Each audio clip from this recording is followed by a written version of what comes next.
এক নারী আসছে রাসূল করিম সাল্লাল্লাহু আলাইহি সাল্লামের কাছে মাসালা জিজ্ঞাসা করার জন্য। তো নবীজি তো মুফতি সাহেব, দুনিয়ার সবচেয়ে বড় মুফতি, দুনিয়ার সবচেয়ে বড় মুহাদ্দিস, দুনিয়ার সবচেয়ে বড় আলেম আমাদের নবীজি সাল্লাল্লাহু আলাইহি সাল্লাম।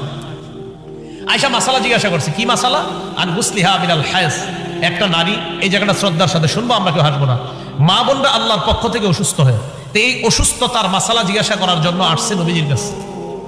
আসার পর রাসূল করিম সাল্লাল্লাহু আলাইহি সাল্লামকে প্রশ্ন করছে। তো নবীজি বললেন, খুজি ফিরসাতাম মিনাল মিসকি ফাতাতাহহারি বিহা। তুমি কস্তুরী মিশ্রিত কাপড় নাও, নেকড়া নাও, এটা দিয়ে নিজেকে পবিত্র করো। নারীর নবীজি নিয়ম শিখাইয়া দিলেন। নারী আবার কয়, কাইফা তাতাহহারু, হুজুর কিভাবে পবিত্রতা অর্জন করব? নবীজি বললেন, যেভাবে বললাম ওইভাবে। এই যে বললাম না, কস্তুরী মিশ্রিত নেকড়া নাও, এটা দিয়ে পরিষ্কার করবা। নারী আবার কয়, কাইফা তাতাহহারু, হুজুর কিভাবে যেন পবিত্রতা অর্জন করব? নবীজি কয়, সুবহানাল্লাহ। মানে এই সুবহানাল্লাহ মানে, আরে আশ্চর্য নারী তো, আমি না তোমাকে বললাম এটা কাপড় নাও কস্তুরী মিশ্রিত, এটা দিয়ে পরিষ্কার করবা। নারী আবার কয়, কাইফা তাতাহহারু, হুজুর কিভাবে যেন পবিত্র হতে পারব? আম্মা জান আয়েশা কয়, ফাজতাবাসতুহা ইলাইহি, টাইর আমার কাছে নিয়ে আসে, এই দিয়ে আসো। এক প্রশ্ন বারবার করো, আসো এদিকে। আম্মা জান কয়, আমি আইনা তারে বুঝাইয়া দিছি, এই তুমি এত প্রশ্ন, এক প্রশ্ন বারবার এটা করো। জানো না নবীজি সবচেয়ে লাজুক, সবচেয়ে লজ্জাশীল, নবীর এই কথা বারবার বলাতে নবী লজ্জা পাইতেছিলেন। সুবহানাল্লাহ। নবীজি সাল্লাল্লাহু আলাইহি সাল্লাম খুব বড় লাজুক ছিলেন। বুখারী শরীফের 349 নম্বর হাদিস, আল্লাহর কাছ থেকে আসতেছে। মুসা আলাইহিস সালাতু ওয়াস সালাম কয়, কি ব্যাপার, ঘটনা কি, কি নিয়ে আসছেন? 50 ওয়াক্ত নামাজ। কয়, ফাইন্না উম্মাতাক লা তুতিক, আপনার উম্মত পারবে না, যান যান তাড়াতাড়ি যান, আরো কমায় আনেন। তো কি আছে, কমায় দিস। কমায় আনতে আনতে আনতে আনতে 45 ওয়াক্ত কমাইস, আছে কয়েকত। মুসা আলাইহিস সালাতু ওয়াস সালাম ভাই, কি নিয়ে যান? কয়, 5 ওয়াক্ত। আপনি যান, আপনার উম্মত 5 ওয়াক্ত পড়বে না, আরো কমায় আনেন। আমাদের নবী কয়, ইস্তাহিয়াইতু মির রব্বি, আমার শরম করতেছে আর যাইতে, আর যাবো না আমি, বারবার যাইতেছি আনতেছি, যাইতেছি আনতেছি, আমার লজ্জা করে। ইস্তাহিয়াইতু মির রব্বি, আমাদের নবীজি বলেন, আমি লজ্জায় আর যাই নাই, 5 ওয়াক্ত নিয়ে রওনা করলাম। আল্লাহ বললেন, লা ইউবাদদালুল কাউলু লাদাইয়া, আমার কথার কোনো পরিবর্তন হবে না হাবিব, আপনার উম্মত 5 ওয়াক্ত পড়বে। আমার ফয়সালা আগেরটাই রয়ে গেল, 50 ওয়াক্ত পড়লে সওয়াব দিতাম 50 ওয়াক্তের, এখন 5 ওয়াক্ত পড়বে, সওয়াব 50 ওয়াক্তের পড়বে, আগেরটাই রয়ে গেছে। নবীজি বলেন, ইস্তাহিয়াইতু মির রব্বি, আমার লজ্জা লাগলো আল্লাহর কাছে আবার যাইতে। আরেকটা হাদিস শুনেন, আমাদের নবী কতটা লজ্জা পেতেন।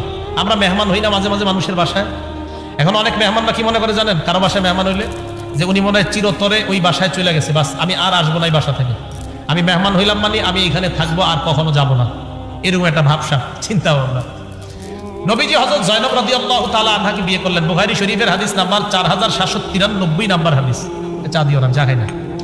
রাসূল করিম সাল্লাল্লাহু আলাইহি সাল্লাম হযরত জয়নব রাদিয়াল্লাহু তাআলা আনহাকে বিয়ে করার পর নবীজি সাল্লাল্লাহু আলাইহি সাল্লাম রুটি দিয়া আর গোশত দিয়া অলিমার আয়োজন করছে। অলিমার আয়োজন করার পর হযরতে আনাস বলেন, উরসিলতু আলান নাসি দাইয়া, মানুষকে দাওয়াত দেওয়ার জন্য আমাকে নির্বাচন করা হলো, আমাকে পাঠানো হলো। সাহাবাদেরকে আমি দাওয়াত দিতে থাকলাম। সাহাবারা নবীর বাসায় আসে, গোশত রুটি খায়, আবার চলে যায়, আবার আসে, আবার গোশত রুটি খায়, আবার চলে যায়। দাওয়াত দিতে দিতে এক পর্যায়ে হাত্তা মা আজিদু আহাদান আদউ, আমি দাওয়াত দেওয়ার মতো আর কাউকে পাই না। নবীজিকে বললাম, হুজুর আর কেউ বাকি নাই, সবাইকে দাওয়াত দেওয়া শেষ, সবাই খাইছে। নবীজি বলেন, ইরফাউ তাআমাকুম, খাবার উঠা নাও। তাকায় দেখে 3 জন বৈশা বৈশা গল্প করে বাসায়। নবীর বাসায় কয়জন? এখন ওনাদেরকে নবী শর্মে বলতে পারতেছে না, আপনারা উঠেন যান। নতুন বিবি ঘরে বসা, পাশের রুমে মেহমানদারি চলতেছে, পাশেই বাসার সামনেই।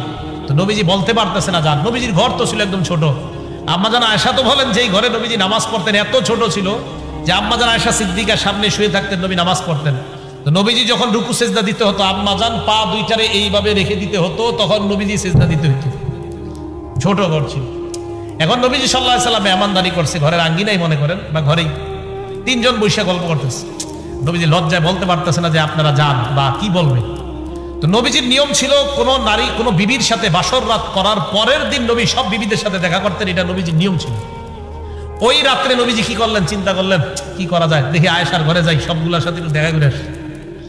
নবীজি ওই যে এরা 3 জন বসা তো কি করবে, ফানতালাকা ইলা হুজরাতি আয়েশা, আয়েশা সিদ্দিকার ঘরের সামনে যায়, গিয়ে বলে, আসসালামু আলাইকুম ইয়া আহলাল বাইত, কেমন আছো তোমরা? আয়েশা সিদ্দিকা কয়, ওয়া আলাইকুমুস সালাম, ভালো আছি হুজুর।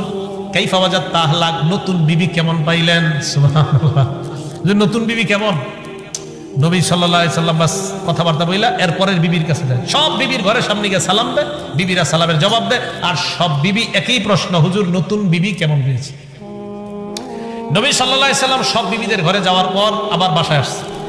বাসায় আসার পর আয়েশা দেখে ফাইদা সালাসাতু রাহতিন ইয়াতাহাদ্দাসুনা, ওই তিনজন হযরত এখনো বসা, ওনারা বসে বসে গল্প করতেছে। হযরত আনাস বলেন নবীজি এত লজ্জাশীল ছিলেন, মানে একটু অভিনয় তো করতে পারতো যে নবীজি চাইতেছে উঠে যাও, এটাও বলতে পারতেছে না। মানে নবীর লজ্জা আছে যে আমি কিভাবে একটা মানুষের বলি আমার বাসা থেকে যান। এই জন্য আমরা যারা মেহমান হবো, মেজবানের মাথা বুঝার একটু চেষ্টা করা দরকার আমাদের।